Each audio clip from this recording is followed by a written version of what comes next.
Coming up on Making Moves, the planning for a new St. Johns River ferry has begun. We head to Mayport Village for reaction. I think we need to have two ferries just for the maintenance issues and for the downtime, because having to drive from here all the way back to Dames Point and go around is really unnecessary. Autonomous vehicles are coming to FSCJ's downtown campus.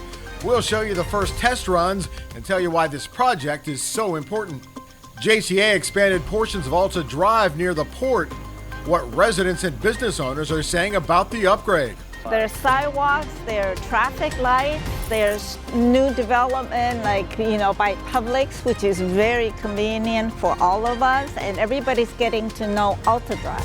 JTA and Nassau Transit are assessing the future transit needs in Nassau County, what the future holds for Jacksonville's neighbor to the north. And really seeing that demand and that a higher demand for commuting trips being one of the main factors and what we're exploring here with the study. And how a JTA program can help first-timers ride JTA with confidence. These stories and more next on Making Moves.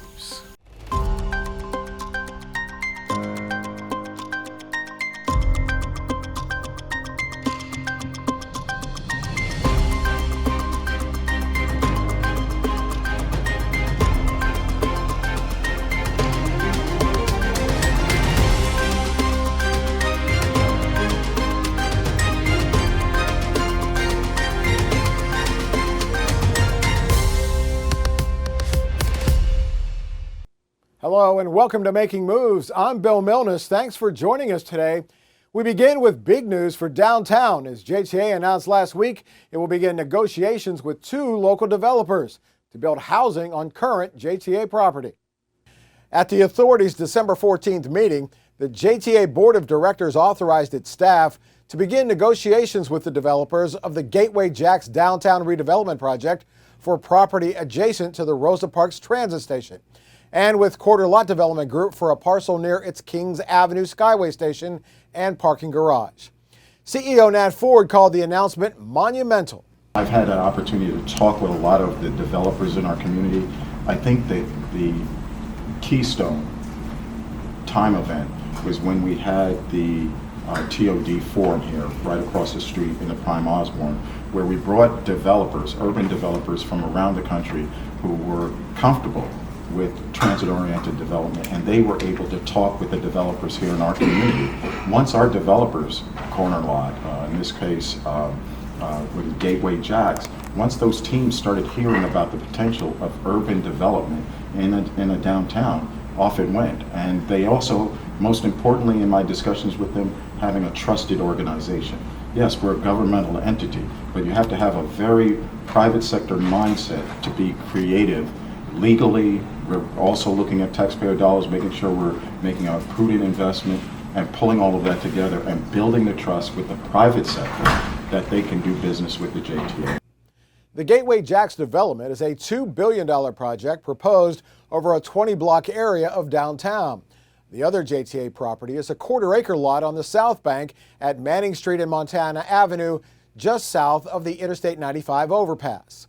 Corner Lot plans a 136-unit residential development at this location. The property is south of another Corner Lot project on JTA property. The Artia apartment complex is currently under construction. From downtown, we go out to Mayport Village, home of the St. Johns River Ferry for more than 75 years. 7 years ago, the JTA agreed to take over the ferry operation and has poured some $25 million into the ferry boat, infrastructure, parking, and other amenities. But as Making Moves senior correspondent Eugene Lindsay tells us, what's coming next will be a game changer for decades to come. The sound of the Jean Ribault ferry vessel has echoed throughout Mayport Village and Fort George Island for nearly 3 decades.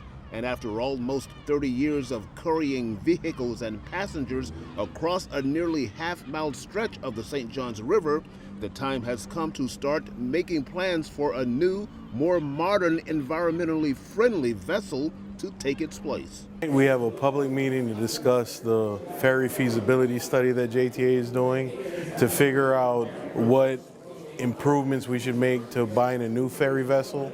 So concerned citizens interested in learning more about what's next gathered at the William Gulliford Community Center to give their input on the future Mayport ferry vessel, voicing their opinions on the design and functionality of the proposed new ship, including taking into account the different engines and fuel sources like electric, diesel hybrid, or biodiesel hybrid engines. You know, I think anytime you can use innovation and have new ideas, maybe this could be a model for other places. I know in Scandinavia they have a lot of vessels that are electric, and I think they have some hydrogen now too. I think that there are a lot of people who are interested in the new forms of power for ferries. That is certainly not my lane, but I understand that there are electric ferries in other countries around the world that are operating very efficiently. And I think that if JTA was able to start something like that or experiment with something like that, it would put them on the forefront. JTA officials say, as with all of their newly installed vehicles, the new ferries should meet their net zero emissions goal, and that getting feedback and input from the community and those who routinely utilizes the ferry will be vitally important to the overall success and acceptance of the new vessel. It's important for JTA to canvass the community for their opinion of what kind of vessel we should have, because this is a part of their community, the Mayport and the Hector Drive, Fort George side of the St. Johns River Ferry, and they have an ownership over what the new ferry vessel will be and what it will do. Ride the ferry a lot, and whenever I have friends come into town, one of the first places I bring them is out here to ride the ferry back and forth across to go to Fort George and all the state parks, Talbot, and up to Fernandina. And while the Jean Ribault may have just a few more years of seaworthiness remaining, the plan is to have the new ferry vessel built and ready to set sail across the St. Johns well before the Jean Ribault is put into dry dock. But that may not necessarily be the end of the Jean Ribault. The JTA is exploring a plan to refurbish and rehabilitate this aging vessel to serve as a standby ferry when the new one is out of service for routine maintenance. A major part of us bringing a new ferry vessel into service is so that we can have continuous service for our customers at any time, even when the boat needs to be repaired or maintained. And folks here agree that having two ferries always ready to sail will keep their daily commute flowing in the right direction. Getting a second ferry is huge. Like I said, when it stops, when it has to have maintenance, it's down for like 2 months. I think we need to have two ferries just for the maintenance issues and for the downtime, because having to drive from here all the way back to Dames Point and go around is really unnecessary, and you can take a short trip across and the fares are reasonable. In Mayport Village, Eugene Lindsay, JTA, making moves. When Making Moves continues, JTA begins test runs in preparation to bring autonomous shuttles to FSCJ's downtown campus. We'll tell you which one of JTA's Ready Ride zones is expanding and why. First-time riders on JTA often have many questions, like which bus should I take and how do you let the driver know when I need to get off? We'll show you how JTA's free travel training makes riding JTA fun and easy. Then later, JTA Cares shows the authority's community spirit as it helps make the holiday special for some local residents. These stories and more still to come when Making Moves return. You're watching Making Moves, the most honored transportation news and information program of its kind in the country. Welcome back to Making Moves. In Top Gun Maverick, Tom Cruise's character had to contend with next-generation fighters. In the autonomous vehicle world, the next generation of AVs have arrived right here in Jacksonville, and JTA will be launching them in the new year. In partnership with Beep, OXA, and Florida State College of Jacksonville, JTA will soon launch a new downtown shuttle program that will transport the college's students and faculty between its various downtown buildings. The team began late-night testing of the Ollie shuttles in preparation for the launch next month. The electric shuttles will be driven by OXA's next-generation OXA driver. The self-driving technology combines sensor data from cameras, LiDAR, and radar, enabling it to gain more comprehensive view of the world around it than vehicles that rely on just cameras alone. This fused sensor technology is the first of its kind deployed in a passenger shuttle in the United States. The software uses AI technology to accurately sense and predict changes to the vehicle's environment while learning from previous journeys, which is key to improving the capability of the technology over time. A tentative launch date is set for January. Now let's head further north into Nassau County, where JTA and Nassau Transit have been talking to residents about their current and future transit needs. As Northeast Florida continues to grow, so too does the transit needs of Nassau County. But getting the right transit mix to address the needs of all residents of the county is critical. Nassau County is literally Florida's first coast. While still relatively small compared to a city like Jacksonville, Nassau has been growing rapidly. During the past 30 years, the population here has more than doubled.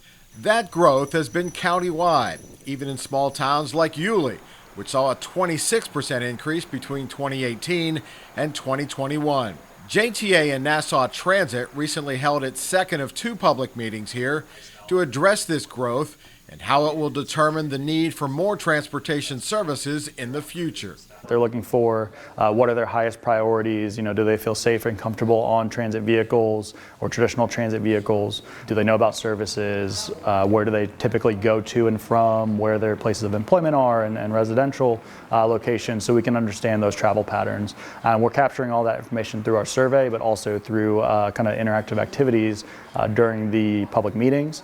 And then in addition, what their priorities are. So we're kind of giving them a couple of options on, do you want to see more frequency, more frequent transit service, more coverage, a bigger span of service or longer hours. In general, amenities, what kind of amenities are you looking for, and where those kind of priorities stand, so we can help develop a transportation plan that meets those needs and really addresses the concerns of the public. JTA and Nassau Transit already partner on the Express Select service between Yulee and downtown Jacksonville, with trips during the morning and evening commutes. The input from this study will help determine what other services will be needed to serve county residents here.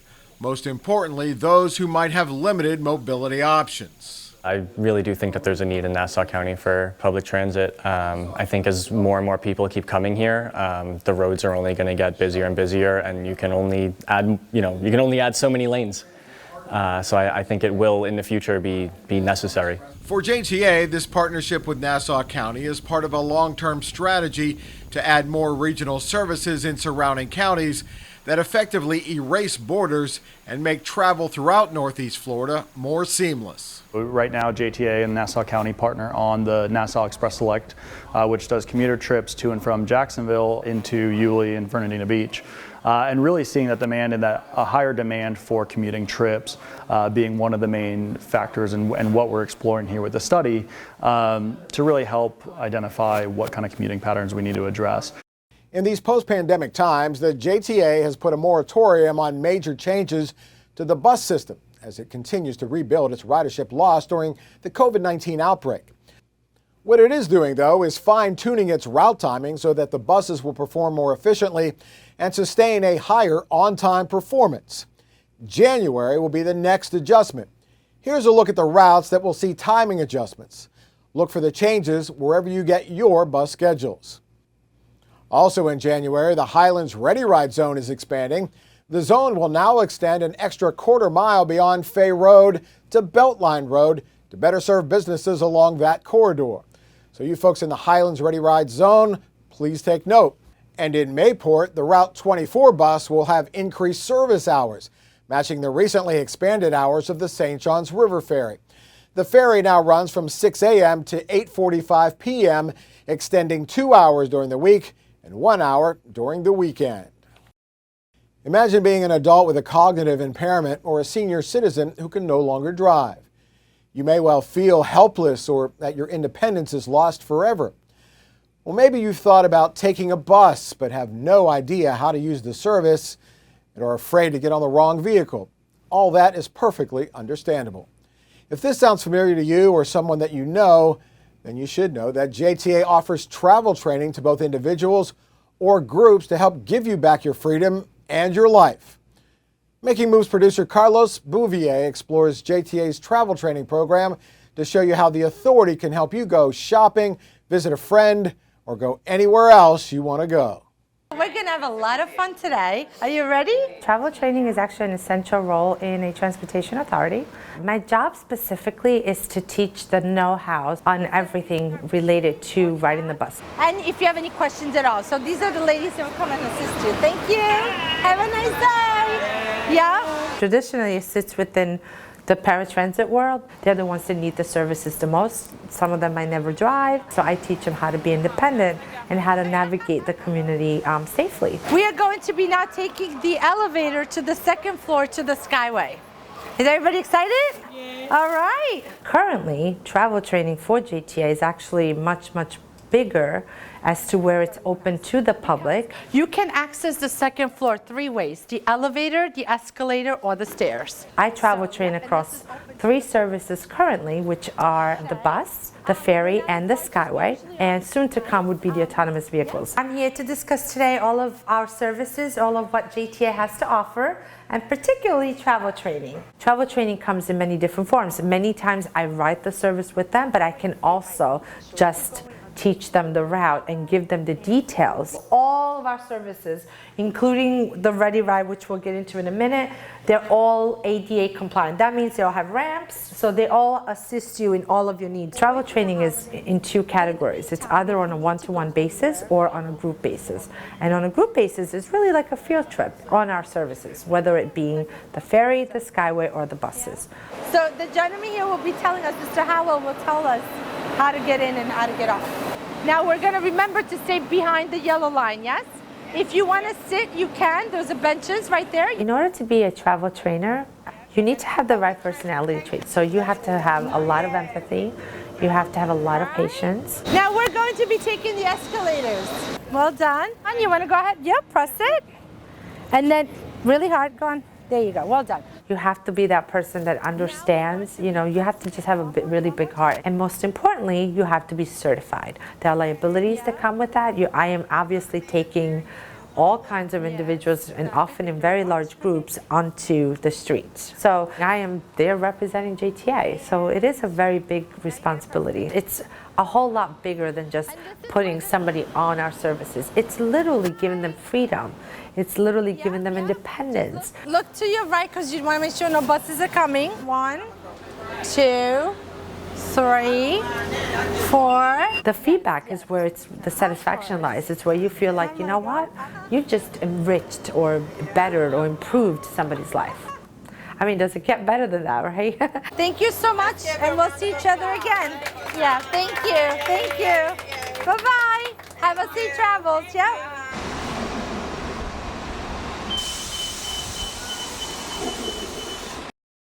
For the first time ever, Clay County officials have put together a 5-year strategic plan, including its long-term transportation goals. As you may know, JTA provides public transit services for Clay County under the Clay Community Transportation banner.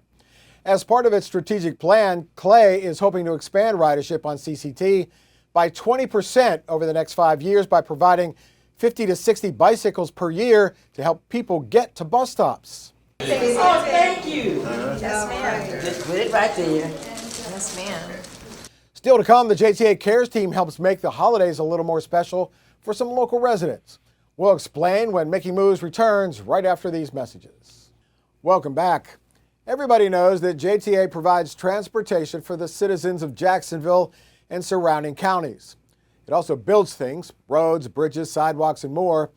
That's its job. But giving back to the community is also a big part of what the JTA is all about. Hello, everybody. Thanks for volunteering your time, everybody. We sure appreciate y'all. This lovely basket. Thank you so much. Every Thanksgiving, the JTA Cares team prepares holiday food baskets for the dozens of women and families at the Sulzbacher Village in North Jacksonville. This year was no exception. The JTA team, along with CEO Nat Ford and members of the board of directors, handed out 70 large baskets filled with everything they needed to prepare a glorious Thanksgiving feast. The giving didn't stop there. The next stop was the Farm Share Food Giveaway in downtown Jacksonville. The JTA Cares team joined volunteers from other local companies to hand out food to families in need. As Christmas approached, it was time for another annual tradition, the free JTA holiday bus, complete with Santa Claus. Each year, JTA wraps a bus in a holiday design and offers free rides on whatever route the bus is on that day. Of course, the JTA holiday bus is not complete without award-winning driver Kendarius Fitzpatrick, but you can call him Santa Claus. The holiday bus will be out and about until New Year's. And that wraps up this episode of Making Moves. We thank you for joining us today and all year long, and we hope we will see you again in the new year. Now, if you want to watch any of our shows again, we welcome you to check out our YouTube channel. A direct link to our YouTube page is available at jtafla.com. Just click on the icon at the bottom of the page. For the entire Making Moves team, I'm Bill Milnes. Thanks for watching, and have a wonderful and safe holiday, and we'll see you in 2024.